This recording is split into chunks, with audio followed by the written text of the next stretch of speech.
Bonjour et bienvenue sur ma chaîne. Je suis Aurélie Costeux.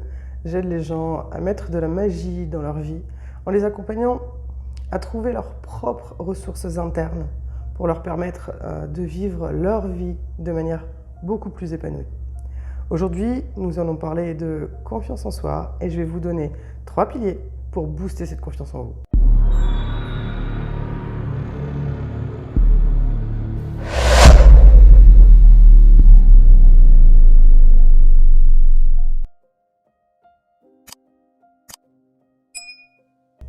Vous les connaissez peut-être déjà, et si c'est le cas, tant mieux. Dans le cas contraire, ça pourrait faire une énorme différence pour vous. Alors, comment augmenter la confiance en soi? La confiance en soi est directement liée à nos apprentissages, à notre savoir, à nos compétences. C'est lié à tout ce que nous possédons déjà en nous.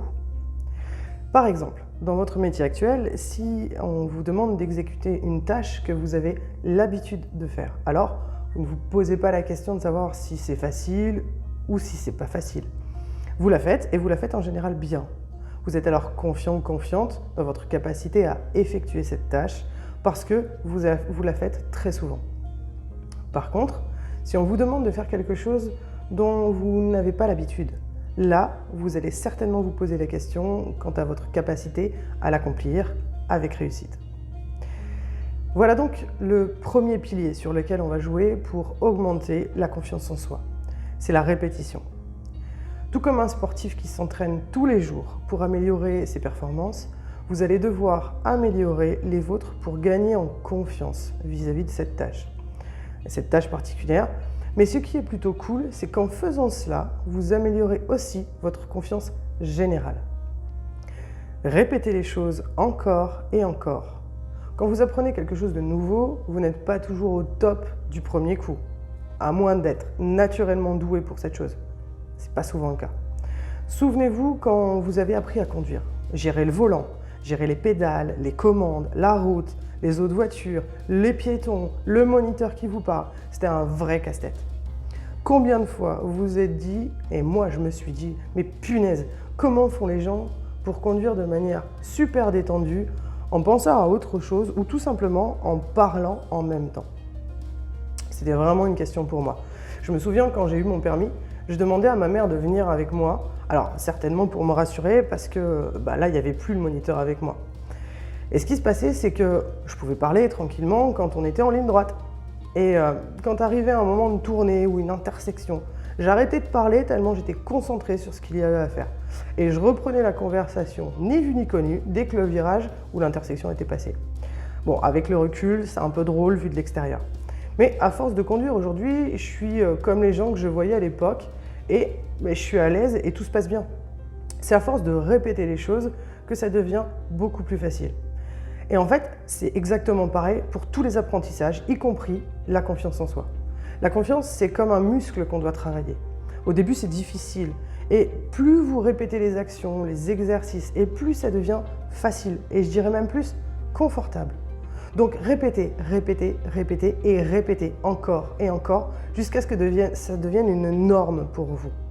Steve Jobs disait « Je suis convaincu qu'au moins la moitié de ce qui sépare les entrepreneurs qui réussissent de ceux qui ne réussissent pas est de la pure persévérance. » On est tous des entrepreneurs dans chaque domaine de notre vie.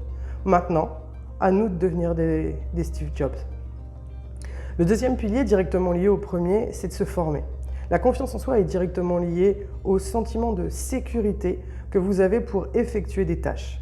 Donc, plus vous aurez de connaissances sur le sujet que vous souhaitez aborder, partager, enseigner ou développer, et plus vous serez à l'aise. Vous allez acquérir des connaissances solides et donc vous serez confiant ou confiante quant à la valeur que vous apportez avec vos connaissances. Le meilleur investissement que vous puissiez faire, c'est sur l'apprentissage, l'augmentation de vos connaissances. Aujourd'hui, il existe une quantité phénoménale de connaissances qui sont à la portée de tout le monde et dans des formats qui sont adaptés à chacun. Les livres audio, les conférences, les séminaires, les formations à distance ou en présentiel. Chaque type a ses avantages et ses inconvénients. YouTube, par exemple, est une mine d'informations. Il existe beaucoup de contenus gratuits de très bonne qualité et d'autres aussi de moins bonne. Mais je pense qu'il y a toujours quelque chose à apprendre dans toutes les expériences que vous allez faire. Les avantages des contenus gratuits, forcément, c'est que c'est gratuit. Et vous pouvez faire à votre rythme. Les inconvénients, c'est que vous n'irez jamais dans les détails et que vous allez passer un temps fou à trier les informations importantes de celles qui le sont beaucoup moins. Aussi, vous avez une ligne directrice qui n'est absolument pas tracée. Du coup, vous pouvez papillonner d'un sujet à l'autre comme une abeille dans un champ de fleurs. Je suis sûre que vous voyez de quoi je parle. Perso, je faisais des recherches sur la loi d'attraction et j'ai passé des heures, mais vraiment des heures, à trier du contenu, regarder des séminaires, lire des livres, me former. En regardant mon parcours, j'ai remarqué que j'étais partie de la loi d'attraction et je suis passée par la physique quantique, les neurosciences, la spiritualité, l'ésotérisme et l'hermétisme pour enfin arriver à la PNL et à l'énéagramme. Vous allez me dire qu'il n'y a pas de lien entre tout ça, entre tous ces domaines, mais détrompez-vous. Chaque champ ouvre un autre champ de compréhension avec des approches, des termes, des sensibilités différentes, mais tout cela mis bout à bout crée un camailleux super intéressant. Misez sur vous, formez-vous, investissez sur vous car vous êtes votre meilleur atout et ça, il ne faut pas l'oublier. Le troisième pilier sur lequel je mets de la valeur, ce sont mes objectifs. Plus ceux-ci sont clairs et plus je serai amené à me focaliser sur ce qui est important pour moi.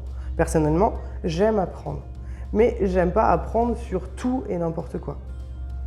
Je vous expliquais juste avant les chemins qui m'ont amené de la loi d'attraction à la PNL par exemple. Eh bien, tous les sujets que j'ai dû approfondir m'intéressaient au préalable. Parce que je suis passionné par le développement humain, le développement sous toutes ses formes. Alors, non pas pour vous promettre de gagner des millions sans rien faire, si ça existait, je suis sûre que beaucoup de monde ne galérerait pas autant. Ce qui m'intéresse et ce qui m'a toujours intéressé, même si je ne mettais pas forcément de mots dessus, c'est de mettre de la magie dans la vie et dans la vie et la mienne et la vie des gens que j'accompagne dans mes coachings et les thérapies que je propose. La magie, comme le dirait la langue des oiseaux, est un moteur chez moi.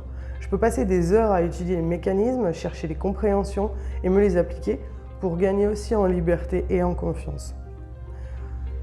Quand je parle de valeurs, je parle de valeurs hautes. Quand vous faites des choses qui nourrissent vos valeurs hautes, alors il y a fort à parier que rien ne peut vous arrêter, que vous trouvez toute l'énergie et les ressources pour mener à bien vos projets. Ça peut bien sûr être sur un plan professionnel, mais ça peut aussi toucher le domaine personnel. Si vous regardez bien votre vie, je suis persuadée que vous aussi, vous avez des activités dans lesquelles vous ne voyez pas le temps passer. Si c'est le cas, creusez un peu et cherchez quelles valeurs vous mettez derrière ça. Par exemple, si vous rêvez de voyager, de découvrir le monde, il y a fort à parier qu'une de vos valeurs importantes est le besoin de liberté. Ça peut être aussi un besoin de fuir une réalité qui ne vous convient pas, justement parce qu'au fond de vous, vous savez que ce que vous faites actuellement ne vous rend pas heureux. Vous pouvez nourrir et que vous ne nourrissez pas vos valeurs hautes. Là où on est plus dans un mécanisme de protection et de négation de qui vous êtes vraiment. Mais ça, c'est un autre sujet.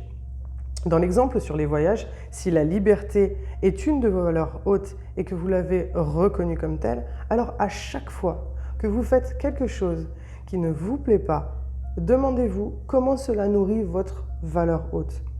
Si je fais un travail qui ne me plaît pas, mais dans lequel je gagne bien ma vie par exemple, alors ça me permettra d'avoir suffisamment d'argent pour voyager. Indirectement, le travail alimentaire devient alors un moyen de nourrir mes valeurs hautes et de me remplir d'abondance et donc d'augmenter ma confiance en moi.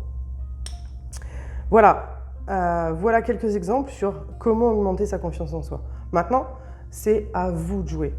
Connaître la théorie, c'est bien, mais si cette connaissance n'est pas suivie d'une mise en application, alors ça reste une information, une simple information. Mettez maintenant en action dans votre vie et voyez la magie agir. J'espère que cette vidéo vous aura aidé. N'hésitez pas à liker, vous abonner et partager cette vidéo si vous pensez qu'elle peut faire une différence dans la vie de quelqu'un. Vous pouvez aussi activer la petite cloche, peut-être pour être averti des prochaines sorties vidéo. Quant à moi, je vous souhaite une très belle journée et je vous dis à bientôt. Ciao!